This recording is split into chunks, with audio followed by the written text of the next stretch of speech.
the insurance company.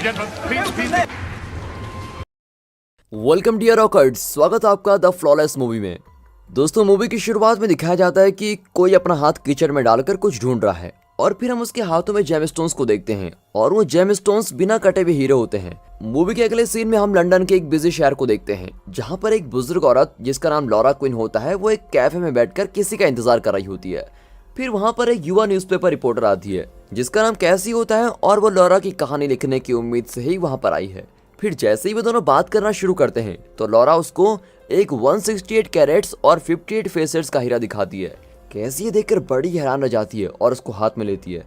फिर Laura अपनी कहानी बताना शुरू करती है कि कैसे उसने ये हीरा 1960 में लंदन डायमंड कंपनी से चुराया था। और फिर हम मूवी में लंदन के 1960 के समय को देखते हैं जहाँ पर लॉरा एक यंग बिजनेस वुमेन है जो कि लंदन डायमंड कॉर्पोरेशन में मैनेजर का काम करती है, जबकि वो कंपनी पूरी तरह से मेल डोमिनेटेड होती है।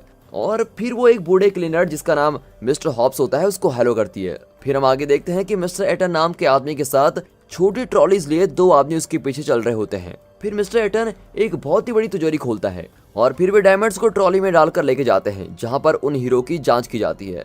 और फिर बाहर कंपनी का मालिक MK और उसका बेटा ओली प्रोटेस्टर्स के बीच में से अपनी बिल्डिंग में पहुंचते हैं और फिर वे ऑफिस के अंदर जाते हैं जहां पर पहले से ही कंपनी के कर्मचारी और डायरेक्टर्स उनका इंतजार कर रहे होते हैं।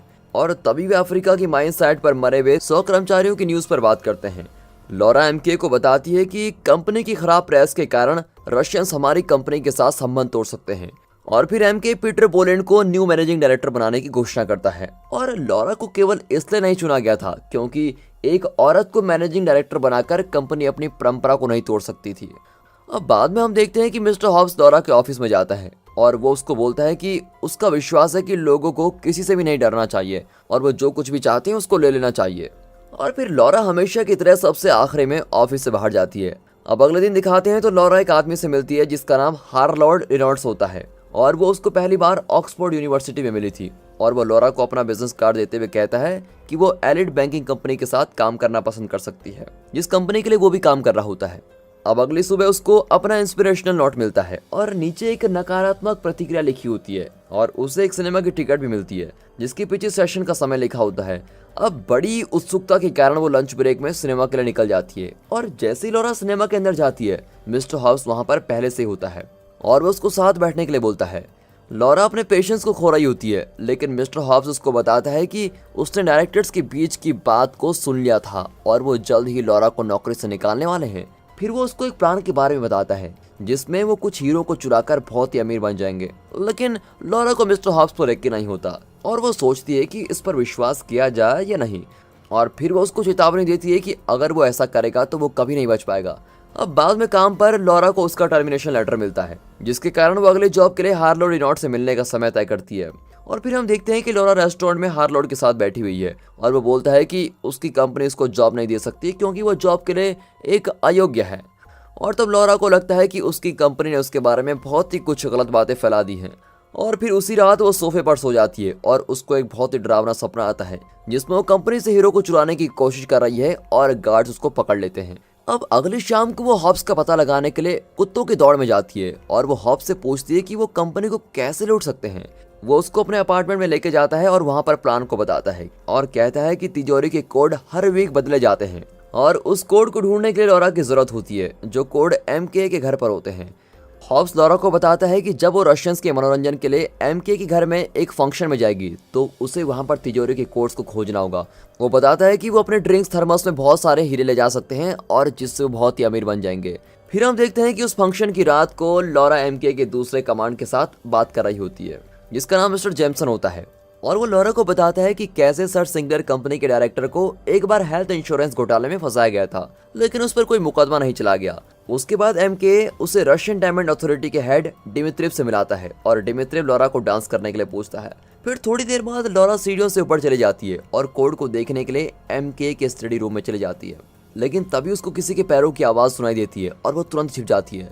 और फिर पता चलता है कि MK ही अंदर आया है और वो तिजोरी को खोलता है पर लॉरा उसको देख लेती है और उस छोटी तिजोरी के कोड को याद कर लेती है। अब उसके जाने के बाद वो उस तिजोरी को खोलती है और कोड को ढूंढ लेती है। अब अगले दिन लॉरा एक आदमी को हॉलवे में सिक्योरिटी कैमरा लगाते हुए देखती है और फिर बाद में वो हॉब्स से मिलती है और उसको बताती है कि वहां पर कुल मिलाकर 8 कैमरास लगाए गए हैं और वो उसको ये भी बताती है कि कैमरास एक बार में 60 सेकंड्स के लिए बारी बारी से चालू और बंद होते हैं।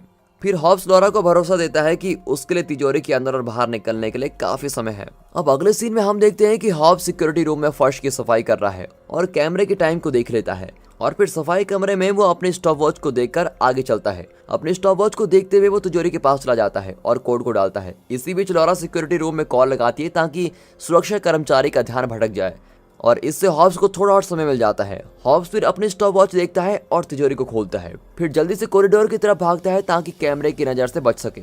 बाद में हम हॉब्स को अपना काम खत्म करते हुए घर जाते हुए देखते हैं। अगली सुबह लॉरा हॉब्स को काम छोड़ते हुए देखती है, लेकिन एक क्लर्क हॉब्स को वापस अंदर लेके जाता है और कहता है कि जाने से पहले ये टॉयलेट तो ठीक करके जाओ। फिर हम देखते हैं कि हॉब्स घर पर अपनी टी के थर्मस को सिंक में खाली कर रहा होता है, लेकिन उसमें तो कोई भी हीरे नहीं होते। ये कैसे हो गया? अब अगले दिन सभी डायमंड सॉर्टर्स घर जा रहे होते हैं। फिर लॉरा नीचे लॉबी में जाती है और जेमसन को घबराहट में देखती है और जब लॉरा लेडीज टॉयलेट में होती है तब मिस्टर एटन उसको बुलाता है और उसको तिजोरी के पास लेके जाता है और अंदर जाते ही लॉरा को अपनी आंखों पर विश्वास नहीं होता क्योंकि तिजोरी पूरी तरह से खाली है। अब मिस्टर एटन फिंच नाम के एक आदमी को बिल्डिंग के प्लान्स को दिखा रहा होता है और उसे बताता है कि तिजोरी में जाने का सिर्फ एक ही रास्ता है जो इस दरवाजे से होकर जाता है। फिर MK सारे मैनेजमेंट कर्मचारियों को बताता है कि कोई पुलिस जांच नहीं होगी क्योंकि अगर ये खबर न्यूज में आ गई तो हमारी कंपनी बर्बाद हो सकती है और सिंक्लेयर फिंच को चीफ इंश्योरेंस इन्वेस्टिगेटर के रूप में पेश करता है। अगले सीन में देखते हैं कि लॉरा हॉब्स को लॉबी में देखती है, लेकिन वो उसको भरोसा दिलाती है कि सब कुछ ठीक है। बाद में लॉरा MK के ऑफिस में जाती है जहां हम एक आदमी को देखते हैं जिसका नाम बोयल होता है और वो MK को कुछ इन्वेंट्री की खरीद के लेटर्स को देता है, पर बोयल अपने क्लाइंट की पहचान और इन्वेंट्री की सामग्री से अनजान होता है। फिर बोयल को फोन कॉल के लिए बुलाया जाता है और जब वो बाहर जाता है तो MK उस लेटर को पढ़ता है जिसमें लिखा गया होता है कि सभी हीरो को 100 मिलियन पाउंड में वापस खरीदा जा सकता है। और जाने से पहले बोयल MK को एक छोटा पैकेज देता है और फिर वो वहां से चला जाता है। MK उस पैकेज को खोलता है जिसके अंदर एक बड़ा हीरा होता है जिसे द साउथ अफ्रीकन स्टार के नाम से जाना जाता है। अब बाद में फिंच लॉरा से कुछ सवाल पूछता है और देखता है कि वो बहुत ही घबराई हुई है। अगली सुबह लॉरा जेमसन को बोलती है कि वो फिंच के साथ उसकी जांच में मदद करना चाहती है। फिर लॉरा फिंच को ढूंढकर एक साथ वार्ड में जाते हैं। अब फिंच उसको बताता है कि 60 सेकंड के अंतराल के CCTV कैमरे इतने सुरक्षित नहीं हैं। फिंच उसे ये भी बोलता है कि यहाँ पर कोई जबरन परिवेश भी नहीं होता है और उन्हें ये भी लगता है कि चोर को कॉम्बिनेशन कोड के बारे में भी पता था। अब अगले सीन में हम देखते हैं कि सिंक्लेयर MK को पर्याप्त हीरे खरीदने के लिए 5 मिलियन पाउंड का चेक देता है ताकि वो अपना बिजनेस ट्रेडिंग जारी रख सके, लेकिन MK के पास तो अभी हीरे है ही नहीं, उसको तो कैसे भी करके सारे हीरे वापस चाहिए। और अब MK अपना आपा खो देता है और सिंक्लेयर को फिरौती नहीं देने पर बर्बाद करने की धमकी देता है। फिर हम हॉब्स को अंडरग्राउंड कैनल के नीचे देखते हैं। अब लॉरा उसको कहती है कि उन्हें अब हीरे वापस करके एक सौदा कर लेना चाहिए, लेकिन फिर हॉब्स बोलता है कि अगर उसने ऐसा किया तो वे जेल जाएंगे। अब उसके बाद लॉरा कंपनी के बिल्डिंग प्लान को देख रही होती है और तभी फिंच वहां आता है और बस एक फॉर्मेलिटी के लिए लॉरा की उंगलियों के निशान लेकर चला जाता है। अब यहाँ जब फिंच हॉब्स से सवाल करता है तो वो उसको अपने साथ चलने के लिए कहता है। अब जब फिंच हॉब्स से सवाल कर रहा होता है तो एक आदमी अंदर आता है और फिंच को अपने साथ लेके जाता है। फिर लॉरा हॉब्स के ऑफिस से निकलने से पहले बोलती है कि अब उन्हें नेगोशिएट कर लेना चाहिए, नहीं तो उनको जेल जाना पड़ेगा। फिर फिंच लॉरा के फिंगरप्रिंट्स को MK के घर पर मिले फिंगरप्रिंट से मैच करता है और यहाँ लॉरा हीरो के सुराग के लिए हॉब्स के लॉकर को खोल देती है। अब नेक्स्ट सीन में हम देखते हैं कि लॉरा फिंच के साथ पास के एक बार में ड्रिंक के लिए जाती है और वहाँ लंदन डायमंड बिल्डिंग में प्रेस आ जाती है क्योंकि सिंक्लेयर ने उन्हें इस बात की खबर दी होती है। अब सिंक्लेयर और सर गॉटाफ्राइड फिर प्रेस को रोकने की कोशिश कर रहे होते हैं और फिर जैसे ही MK सीढ़ियों से नीचे आता है तो उसे अचानक से हार्ट अटैक आकर वो मर जाता है। और वहाँ बार में फिंच लॉरा से पूछता है कि उसने सभी हीरो को कैसे निकाला और उसको ये भी बोलता है कि तुम इतने भी स्मार्ट नहीं हो। फिर तभी फिंच को MK के हार्ट अटैक के बारे में पता चलता है और वो तुरंत वहां से चला जाता है। फिर लॉरा लेडी टॉयलेट में जाती है और उस सिंक में उसका इयररिंग्स का हीरा गिर जाता है। फिर वो नीचे के पाइप को हटा देती है और उसे अचानक ये समझ आता है कि हॉब्स ने ऐसे ही इन हीरो को निकाला होगा। अब लॉरा एक टॉर्च को लेकर उस अंडरग्राउंड ड्रेन सिस्टम में जाती है। वो जा ही रही होती है कि तभी हॉब्स एक टॉर्च के साथ वहां पर दिखाई देता है और वो लॉरा को गन दिखाकर धमकी देता है, पर लॉरा हॉब्स के हाथ से गन छीनकर सुरंग में दौड़ती है, लेकिन जल्द ही वो नीचे गिर जाती है और उसको फर्श पर एक चमचमाता हुआ हीरा दिखाई देता है जिसको अपनी जेब में रख लेती है। फिर हॉब्स अपनी कहानी बताता है कि उसकी वाइफ को बहुत ही खतरनाक कैंसर था, पर इंश्योरेंस कंपनी ने सर्जरी करने के लिए बहुत ही समय तक इंतजार करवाया, जिसके कारण कैंसर बहुत ही ज्यादा फैल गया और उसकी पत्नी मर गई। और उस समय सिंक्लेयर ही इंश्योरेंस कंपनी का चेयरमैन था जिसने सर्जरी को पोस्टपोन कर दिया था। और फिर लॉरा को पता चलता है कि हॉब्स ये इसलिए कर रहा है क्योंकि वो सिंक्लेयर से बदला लेना चाहता है। अब यहाँ गॉडफ्राइड सिंक्लेयर को बताता है कि वो 100 मिलियन पाउंड की फिरौती देने के लिए सहमत हो गया है। सिंक्लेयर ये सुनकर अपने ऑफिस में जाता है और खुद को गोली मार देता है। लारा हॉब्स को बताती है कि कैसे उसने अपना हीरा सिंक में गिरा दिया था और जिसके कारण उसे इस सब का पता चल गया। और फिर हमें मूवी के उस फ्लैशबैक सीन को दिखाते हैं जब हॉब्स सभी हीरो को ट्रॉली में डालकर अपने वर्क रूम में ले जा रहा था। यहाँ ओली को पता चलता है कि फिरौती को अकाउंट में जमा कर दिया गया है, पर बोयल नोट करता है कि हीरो के स्थान का अभी कुछ पता नहीं चला है। और हम देखते हैं कि कैसे हॉब्स ने हीरो को सिंक के नीचे डाल दिया था और वो साउथ अफ्रीकन स्टार हीरा टॉयलेट के तल में फंस गया था, जिसके कारण हॉब्स को उसको साफ करने के लिए कहा गया था। फिर हम देखते हैं कि हॉब्स लॉरा पर गन तानकर ट्रिगर खींच देता है, पर आश्चर्य की बात तो ये होती है कि उसकी गन तो खाली है, उसने कभी उसको लोड ही नहीं किया था। और वो उसको कहता है कि अब कोई फर्क नहीं पड़ता क्योंकि पैसे तो वो ऑलरेडी पे कर चुका है, और अपनी टॉर्च बंद करके वहां से चला जाता है। फिर लॉरा सुरंग से नीचे उतरती है और कोने के चारों ओर देखती है और उसको वहां पर हीरे का एक ढेर मिलता है। और फिर हम कुछ आदमियों को उस सुरंग में देखते हैं, और जबकि लॉरा एक कंबल में लिपट कर बैठी भी होती है। और फिर फिंच उसके पास आता है और कहता है कि मेरी 5% की फीस तो कम हो गई क्योंकि हीरे तुम्हें मिले हैं। अब लॉरा अपना अपराध स्वीकार करने वाली होती है, लेकिन फिंच उसको रोक देता है और उसको बोलता है कि वो उसका जीवन सलाखों के पीछे बीतते हुए नहीं देख सकता, और अलविदा बोलकर चला जाता है। फिर लॉरा को अपनी जेब में रखा हुआ बड़ा हीरा याद आता है, लेकिन वो उसको अपने पास रखने का फैसला करती है।